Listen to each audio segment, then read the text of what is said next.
नमस्कार, मी अभिजित करंडे. मुंबई तकमध्ये आपल्या सर्वांचं स्वागत आहे. आज एक ऐतिहासिक दिवस होता. शिवसेना आणि मनसे या दोन्ही पक्षांचे प्रमुख एकत्र यावेत, ही मराठी माणसाची, शिवसैनिकांची आणि बऱ्याच नेत्यांची इच्छा होती. ती आज पूर्ण झाली. मराठीच्या विषयावरती खरं तर दोन्ही नेते एकत्र आले आणि त्या सगळ्या कार्यक्रमाला उपस्थित होते राष्ट्रवादीचे नेते जितेंद्र आव्हाड. आव्हाडसाहेब, आपलं खूप खूप स्वागत आहे. पहिली तर आपली भावना काय आहे? ते सगळं चित्र, तो माहोल बघितल्यानंतर काय आतमध्ये होतं?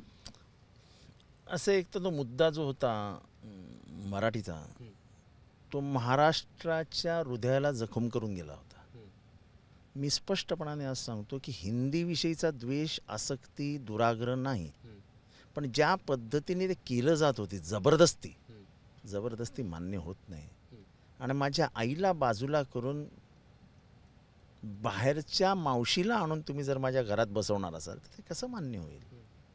निष्कारण चिमटा काढला, निष्कारण. अर्थात ह्याच्यामागे राजकारण आहे. मुंबईपुरतं मर्यादित ठेवून मराठी तर मराठी म्हणजे गैर मराठी असं जे राजकारण करायचं त्यांचा प्लॅन होता, पण त्यांना कळलं नाही की हा मुद्दा हा महाराष्ट्रात पेटला. हा फक्त मुंबईपुरता मर्यादित राहिला नाही. मुंबईतला मराठी अमराठी वाद पेटवायचा आणि राजकीय फायदा घ्यायचा, हा दृष्ट शकुनी हेतूनी हा BJPने टाकलेला डाव होता. आज मला वाटतं तो त्यांच्या अंगाशी आला. ते दोघं एकत्र आले, ते दोन्ही दोन विंगेतून आले आणि मग सगळं लाईट्स घालवण्यात आल्या, मग मोबाईलच्या बॅटरीज लागल्या किंवा त्या लागल्या आणि एक जयघोष झाला. तर ते चित्र जे होतं, ते चित्र तुम्ही पण 40 वर्षापासून राजकारणात आहात, ते बघून मराठी माणसाची किंवा तुम्ही मराठी नेते म्हणून काय भावना? हे बघा, मी एक सांगतो की मी स्पष्टपणाने आपल्या चॅनलवरनं उभ्या महाराष्ट्राला सांगेन की माझ्यामध्ये आणि त्यांच्यामध्ये वैचारिक मतभेद होते, आहेत आणि काही विषयांवरनं राहतील. पण दोन दूर गेलेले भाऊ जेव्हा एकत्र येतात तेव्हा माझ्यातला मराठी माणूस काय म्हणतो, चला यार, ठाकरेंचं घर एक झालं. ठाकरेंचं आपल्याला परत मतांतर असतील, पण त्यांचं जे योगदान आहे महाराष्ट्रासाठी हे विसरता येतच नाही. आता त्यांचं, उद्धव ठाकरेंचं म्हणणं असं होतं की आता आम्ही जो एकत्र आलेलो आहोत ते एकत्र राहण्यासाठी आलेलो आहोत. एका प्रकारचे त्यांनी युतीचे संकेतच दिले शिवसेनेमध्ये. यावश चंद्र दिवा करो, हे दोघं एकत्रच राहत. काय वाईट आहे त्याच्यात? मराठी माणूस म्हणून जर मला वाटत असेल की ठाकरे ब्रँड जो आहे, त्या ब्रँड खाली त्यांच्या घरचे सगळे एकत्र येत आहेत, नथिंग लाईक इट. त्याच्यापेक्षा दुसरा आनंद काय असू शकतो? तुम्हाला असं वाटलं उद्धव ठाकरेंचं भाषण जे होतं अधिक आक्रमक होतं, अधिक स्पष्ट होतं आणि ते युतीच्या दिशेनं संकेत देणार होतं? राज ठाकरेंचं भाषण हे महाराष्ट्र मराठी माणूस यापुरतं मर्यादित होतं, ते राजकीय बोलले. दोघांचं भाषण कसं होतं त्याहीपेक्षा दोघांच्या भाषणात एक स्पष्टता दिसत होती की दोघं मनाने जवळ येत आहेत. That is more important. Raj ठाकरेंनी किल्ली उडवली की ते आता चॅनलवाले म्हणतील की बघा दोघांची काय बॉडी लँग्वेज कशी होती वगैरे वगैरे. पण प्रत्येकाची आपापली स्टाईल असते. राज ठाकरेंची एक स्टाईल आहे, त्याच्यामुळे काय त्याच्यात आश्चर्य वाटण्यासारखं काही नव्हतं की ते टिंगल-टवाळी, त्यांच्या भाषणात ते टिंगल-टवाळी करतात. माझी अनेक वेळा त्यांनी ठाकरेंचं अवघडले पण वाटलं तुम्हाला का नाही? असं नाही, कुठेही अवघडल्यासारखं दिसत नव्हतं, काही नव्हतं. समोरचा क्राऊडच एवढा आनंदात दिसत होता की ते कसे होते हे बघायला कोणाला वेळच मिळाला नाही. आता त्यांचं एक भाषणामध्ये त्यांनी म्हटलं, राज ठाकरेंनी, की बघा जे बाळासाहेबांना जमलं नाही, जे अनेक लोकांनी प्रयत्न करून जमलं नाही, ते फडणवीसांनी करून दाखवलं. तुम्हाला असं वाटतं की हे मला फडणवीसांपेक्षा मला वाटतं की मराठी या विषयाला हात घातल्यामुळे इथला मराठी माणूस एकत्र आला. परत मी एकदा सांगतो की हिंदीविषयी, तमिळविषयी, गुजरातीविषयी कुठेही दुराग्रह, द्वेष नाही, पण माझ्या घरात माझ्या आईलाच जर तुम्ही कोंडून ठेवणार असाल आणि दुसरीला साडी घालून तिची ओटी भरणार असाल तर ते मान्य होत नाही. तुम्ही म्हणजे देवेंद्र फडणवीस मराठी आहेत, अजित पवार मराठी आहेत, एकनाथ शिंदे तर शिवसैनिक आहेत आणि ते म्हणतात की आम्ही बाळासाहेबांचा वारसा सांगणारे शिवसैनिक आहोत, आमची खरी शिवसेना आहे. मग तरी पण मराठी धोक्यात आहे, हे जे नॅरेटिव्ह आहे हे नाही. असं नाही. हिंदीची सक्ती कुठे आहे का? तमिळनाडूत आहे, बंगालमध्ये आहे, तमिळनाडूत आहे, ओरिसामध्ये आहे, बेंगॉलमध्ये आहे, गुजरातमध्ये आहे, कर्नाटकामध्ये आहे. कुठेच नसताना ती महाराष्ट्रात कशाला आणायची?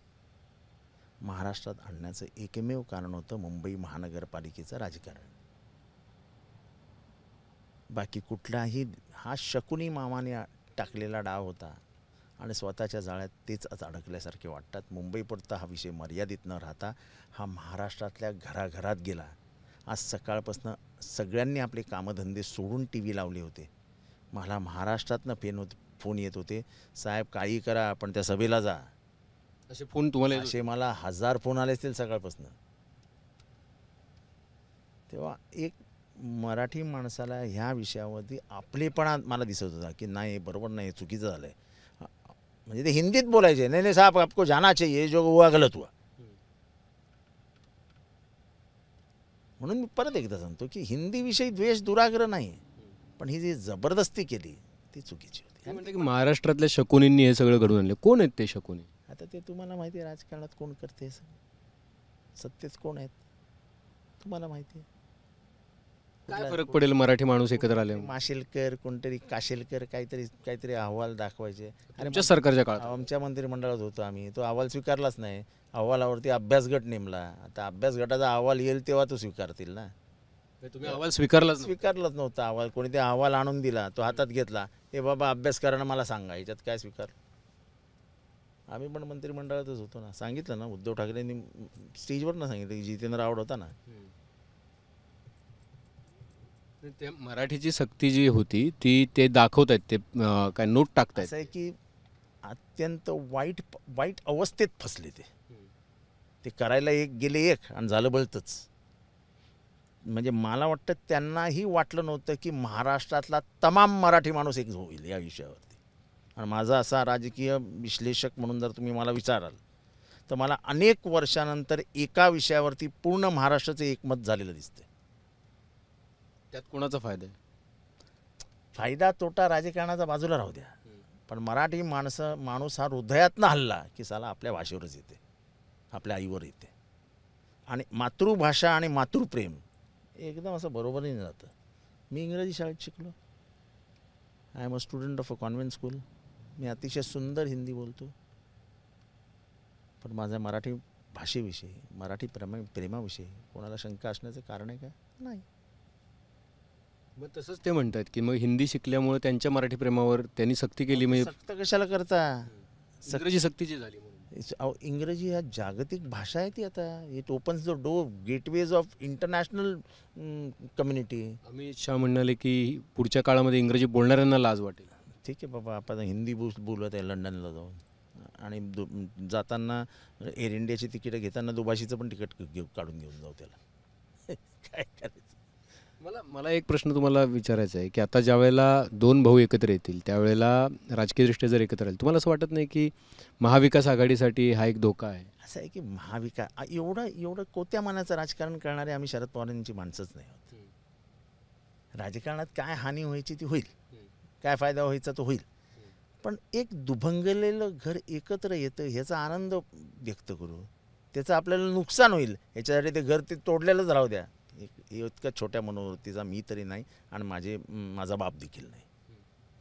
ज्या पद्धतीनं हे सगळा कार्यक्रम झाला त्याच्यामध्ये तुम्हाला बघायला मिळालं असेल की काल भाजपकडून वक्तव्य करण्यात आलं. नितेश राणे पण म्हणाले की हा जिहाद यांचा मेळा. ते जाऊ द्या, त्यांना जिहादी म्हणे पण समजत नाही काय, आणि ते मोठे फिलॉसॉफर आहेत.